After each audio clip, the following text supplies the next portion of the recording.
Welcome to FS Academy Navigator. Cross-country navigation is one of the most rewarding experiences in aviation, and that's exactly what we're going to cover in this series. We'll start by demonstrating how the different types of ground features we can use for navigation look from the air, then build up to more sophisticated techniques, including controlled airspace, drift corrections, and challenging conditions. It's a warm summer's day over the UK's south coast, with some haze and light clouds.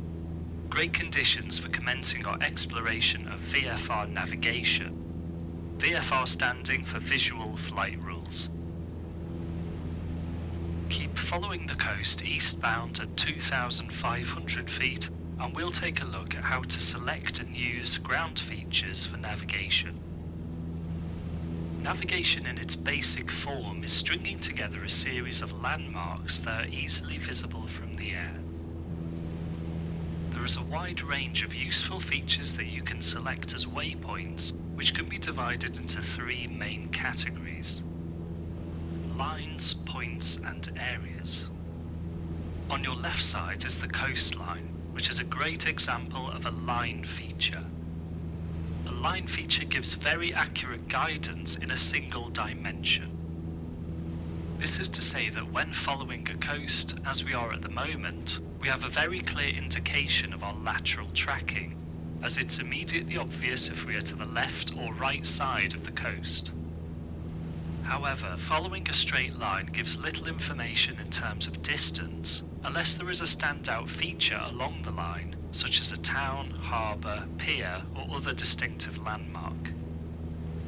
Up ahead we see that the coastline has a sharp bend to the left, which is just the kind of easily visible and unmistakable characteristic that we look for when selecting waypoints at the planning stage.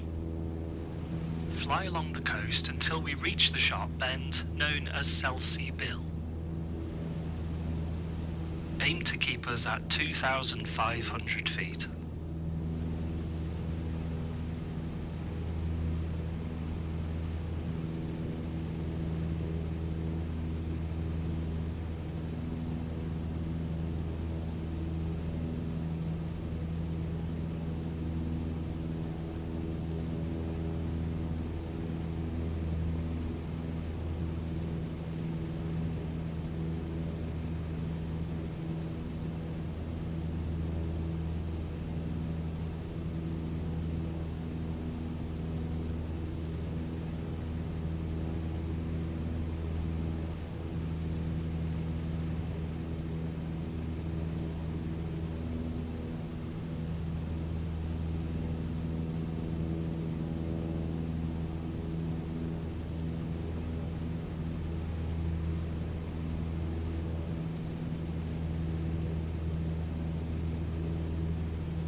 Now please make a 180 turn to the left to follow the coast in the other direction.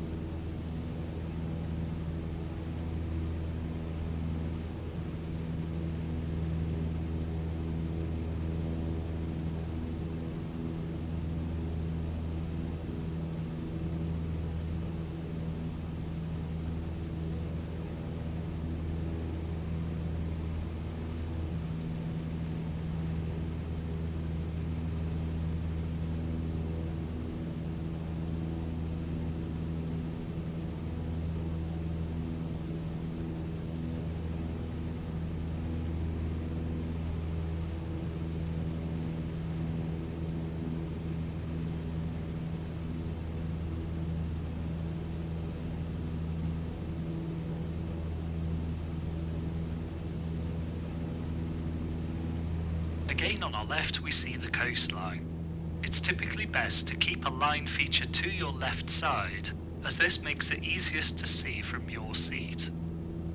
Other aircraft following the same line should also be doing this, which gives some assurance of separation. You could follow a coastline for many hours, giving high confidence in lateral tracking, but unless your destination is also coastal, this is unlikely to be your most direct route. Continue ahead towards the disused airfield at Thorny Island, a good example of the next type of ground feature, the point feature. Point features are distinct landmarks which provide a single accurate location. These are usually most useful as turning points, as they give an exact spot on the ground at which you can accurately commence the next leg of your route. They do not provide any guidance until they are in view, so distances between 2 point features is limited to your visual range. Disused airfields can be a useful tool, particularly in the UK, as there are many of them scattered across the landscape. Being out of service, there's also no air traffic control or airspace considerations for flying directly over them, unlike an active airfield. However, their appearance varies greatly. Some, such as Thorny Island, are readily visible, as the runways are still present and are paved, which contrasts well with their surroundings. Other examples may be difficult to pick out. They might lack the original runways and may be redeveloped for other uses, such as farming, storage, or housing. Take us towards Thorny Island just up ahead.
Notice how, as you get close to a feature, it becomes obscured by the aircraft's nose. As you get near, you could make a slight deviation to the right in order to keep the feature visible, but being cautious not to harm the accuracy of your turn onto the next leg. It can also be useful on the approach to a point to select a spot alongside, so that you can more accurately judge when you've reached overhead.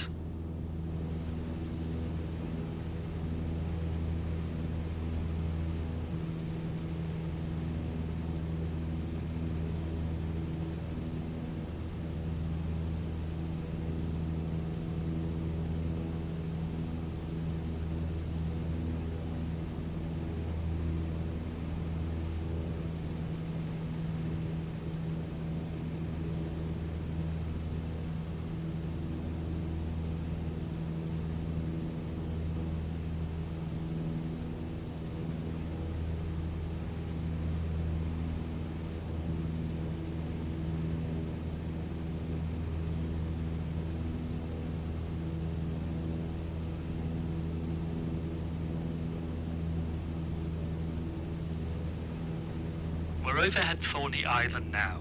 Please make a left turn towards Portsmouth, and we'll look at the next type of waypoint, the area feature.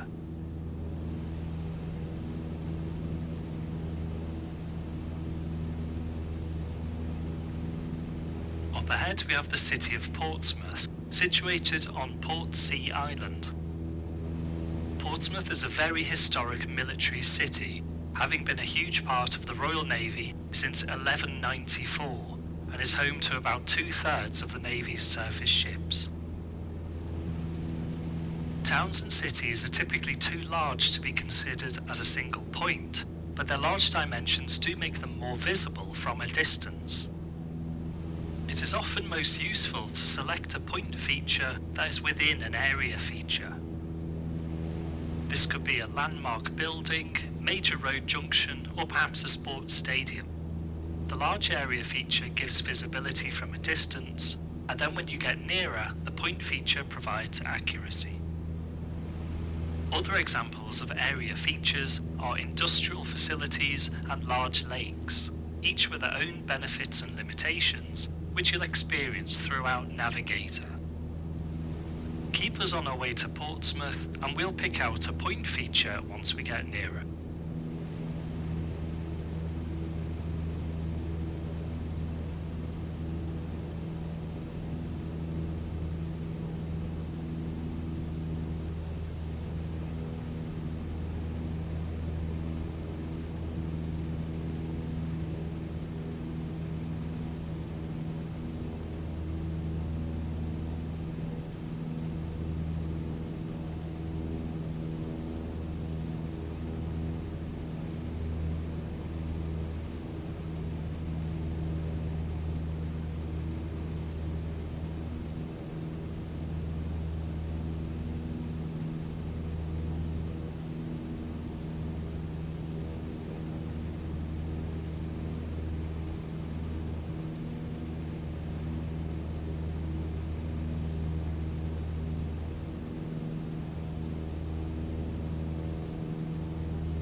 As we get nearer to the city, we can pick out a local landmark, the Spinnaker Tower. Designed to represent the spinnaker sail of a ship, the Spinnaker Tower is a tall, distinctive building that is prominently visible beside the water. This makes it a natural choice for a visual reporting point, VRP. VRPs are officially recognised and shown on VFR maps, chosen for their easy recognition. Take us over the Spinnaker VRP.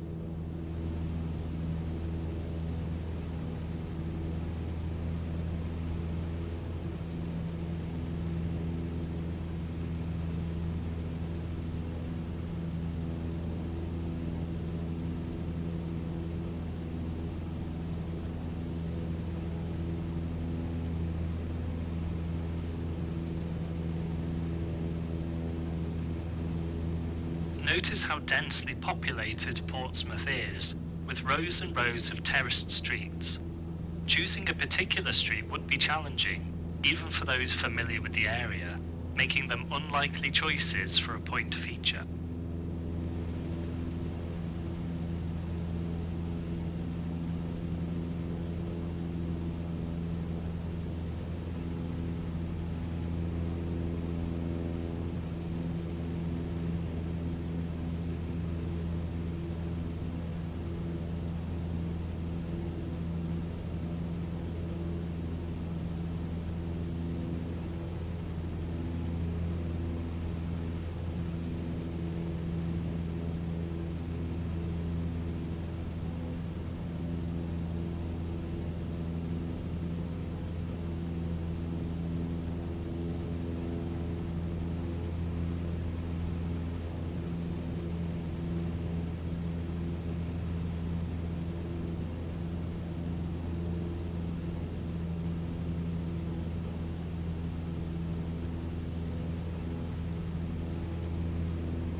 Now please make a turn to the right to head north.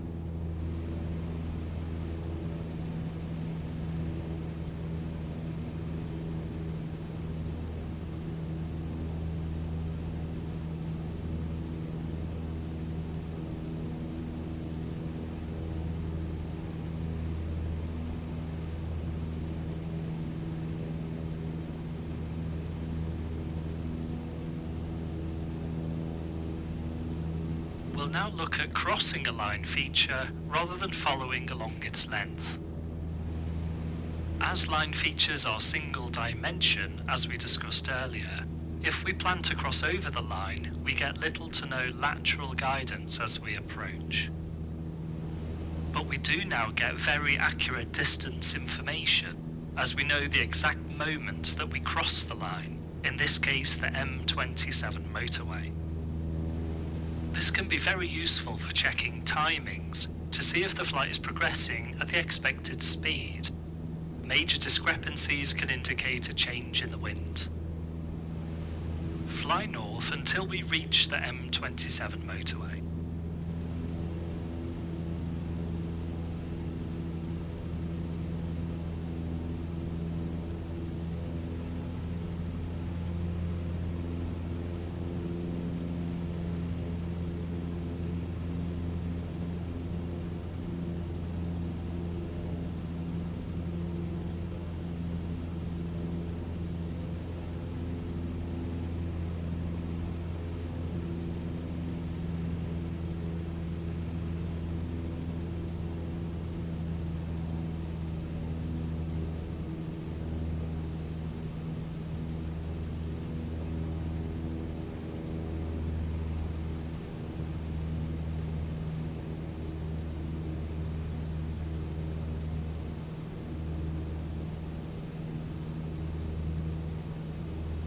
Here we are crossing directly overhead to the M27 from a 90-degree angle. Using line features in this way can help when lost, as you can head towards the line, knowing that you will eventually meet it, from which point you can work out where along the line you are. Now turn left to follow the M27 westbound, keeping it on your left.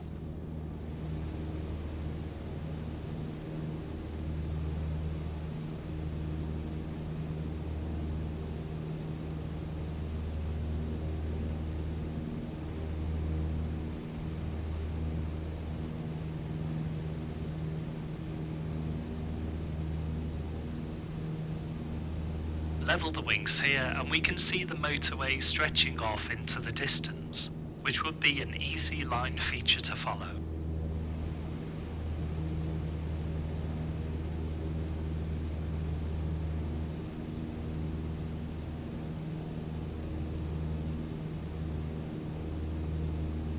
So now we've had a look at the various types of features that can be chosen as reliable waypoints.